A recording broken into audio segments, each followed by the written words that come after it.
One of the major requirements in hating the infidels and being hostile to them is ignoring their rituals and their festivities. Saudi textbooks teach hate of the West, don't they? That is not true. Well, what the New York Times is wrong. The New York Times is wrong, absolutely. If so the New York Times says do not encourage, do not discourage mixing with Christians and Jews? Islam. No, the Saudi textbooks. Wait, Islam is against hate.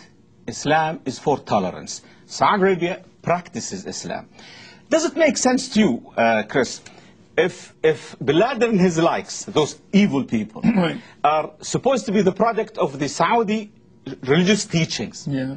If that is true, and they consider, Bin Laden was in public saying the Saudis are infidels, their leaders are infidels, their religious leaders, are we stupid? Why would we go and teach people so they can come and attack us? So that you can attack somebody else? Wrong. No. They started with us. They killed. What Taliban has been doing for 3 years now, 5 years, killing other Afghanistan other Muslims. Yeah. You just noticed but you know, when the you sense got in this here. country is that your government has been very smart to sort of buy off the younger generation, give them all the money they need to go proselytize around the world and do their dirty will and leave them alone. They're paying protection money in a sense. You know what?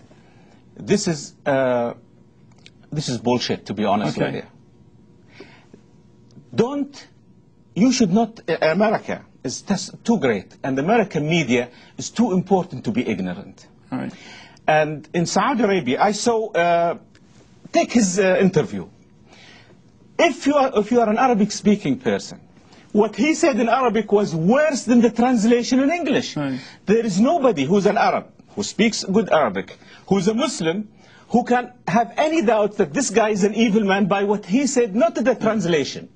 So what I'm trying to tell you is... But if I went to Saudi right now, sir, excuse me, Your Highness, if I go to Saudi Arabia right now, the average TV watcher watching during this post-Ramadan period would actually be able to say to me, yes, Chris, I did see Mr. Bin Laden admitting the horror of his attitude of his own people going to their death, and he's laughing at them. They would have captured that idiom. They would have understood that sentiment completely. Absolutely. All the people in your country. No. You go home tomorrow, they'll understand that. I was home 2 days ago, and that is the sentiment. But more importantly, to understand the Saudi sentiment, they will say, and we cannot understand why, before 11 September, you considered people like him dissidents.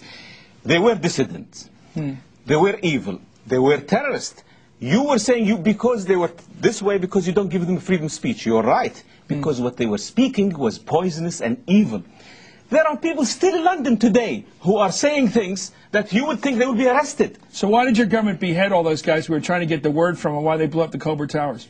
No, we haven't yet done anything on Cobra. We're still in investigation, working with your people. We beheaded the people in Riyadh because we convicted them. They confessed. They were, and the law was applied to them. Yeah. And my point is... It sort of cuts down on the interrogation there, doesn't it?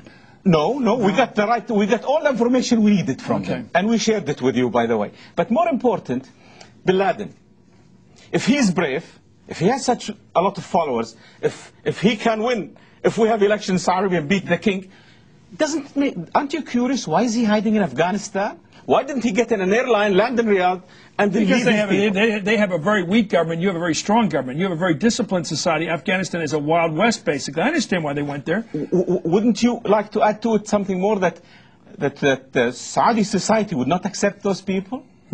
Well, let's try something for Fareed Sakari. He also wrote in Newsweek the quote, the Saudi monarchy must order a comprehensive, this is his editorial for Action, must order a comprehensive overview of its funding, both public and private, of extremist Islam, which is now the kingdom's second largest export to the rest of the world. It must rein in its religious and educational leaders and force them to stop flirting with fanaticism. What is the difference? Help me out here. Because I am, believe it or not, objective on this. And I want to tell you something. Islamic fundamentalism, which is teaching it to me like Christian fundamentalism, go back to basics, get away from modernism, all that, and this notion of Islamism, which is very much connected to radical action.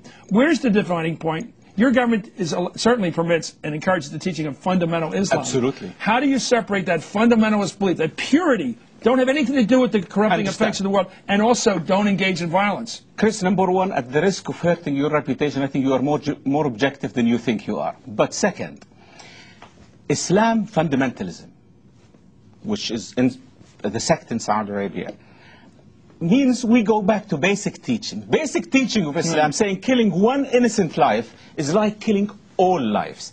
Islam teaches us that if you don't believe in Judaism and Christianity and Jesus and Moses, you can't be a Muslim. Automatically you're excommunicated. Islam tells us.